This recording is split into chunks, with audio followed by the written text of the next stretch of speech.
പഞ്ചായത്ത് ഭരണസമിതി അധികാരം ഏറ്റെടുത്ത് 1 മാസം തികഞ്ഞു. ഇന്നലെ ഭരണസമിതി യോഗം ചേർന്നു. അതിൽ തന്നെ ഇന്നലെ കാസ്റ്റിംഗ് വോട്ടിലൂടെ ഒരു നിയമനം നടത്തി. അപ്പോൾ അതിനെ എതിർത്തത് പ്രതിപക്ഷങ്ങൾ എതിർത്തു. അതുപോലെ തന്നെ 3 BJP അംഗങ്ങളും അതിനെ എതിർപ്പ് പ്രകടിപ്പിച്ചിട്ടാണ് അവർ കാസ്റ്റിംഗ് വോട്ടിലേക്ക് പോയത്. എന്തായാലും BJP അംഗങ്ങൾ അവരെ ജനങ്ങൾ ഏൽപ്പിച്ച ആ ദൗത്യം അവർ നല്ല രീതിയിൽ വിനിയോഗിച്ചു എന്ന് വേണം പറയാൻ. കഴിഞ്ഞ കുറേ വർഷങ്ങളായി LDFും UDFും മാറി മാറി പഞ്ചായത്ത് ഭരിക്കുകയും ഇത്തരം സന്ദർഭങ്ങളൊക്കെ അവരൊരു ഒത്തുതീർപ്പിൽ എത്തുകയും അതൊന്നും ജനങ്ങളെ അറിയിക്കാതിരിക്കുകയും ആണ് അവർ ചെയ്തുകൊണ്ടിരുന്നത്. എന്തായാലും അതിൽ വലിയൊരു മാറ്റം വന്നു. BJP അംഗങ്ങൾ ഇപ്പോൾ അത്തരം കാര്യങ്ങൾ ഇപ്പോൾ നമ്മളോട് പറയും. അത് തന്നെയാണ് നമുക്ക് ഈ കഴിഞ്ഞ കാലം വരയ്ക്ക് ഒത്തുതീർപ്പ് രാഷ്ട്രീയമായിരുന്നു നമ്മൾ പഴയൊരു നടക്കുന്നത്.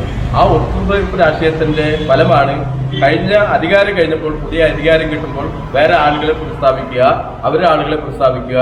അതിന് എത്ര ഫണ്ടോ പൈസ എന്നൊന്നുമില്ല, ജനങ്ങളുടെ നികുതിപ്പണം ഉപയോഗിച്ചുകൊണ്ട് ഇവിടെ പല നഷ്ടങ്ങളും വരുത്തുക എന്നതാണ് ഇവിടുത്തെ ഈ ഭരണ സ്ഥിരാകേന്ദ്രത്തിന്റെ ഏറ്റവും വലിയ വെല്ലുവിളി. അതിനെ എതിർക്കുക എന്നുള്ളതാണ്. അല്ലെ, 3 കോടി രൂപ ഉണ്ടെന്നുള്ളത് ഫണ്ട് കിടക്കുന്നുണ്ട്.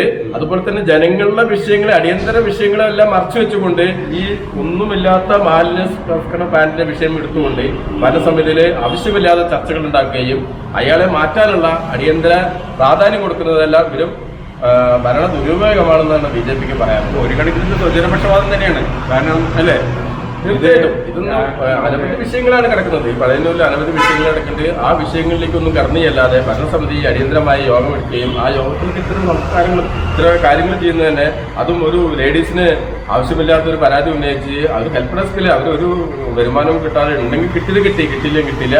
അത്തരം നല്ല കാര്യങ്ങൾ ചെയ്യുന്ന അവരെ പോലും വ്യാജ ആരോപണങ്ങൾ എത്തുന്നുണ്ട് പുറത്താക്കുന്ന ഒരു നടപടി സ്വീകരിക്കുന്ന ഘട്ടത്തിലേക്കാണ് ഈ ഭരണസമിതി പോകുന്നത്. ഇതിനെയാണ് BJP എതിർക്കുന്നത്. ശക്തമായിട്ട് എതിർക്കും, ഒരു സംശയമൊന്നുമില്ല.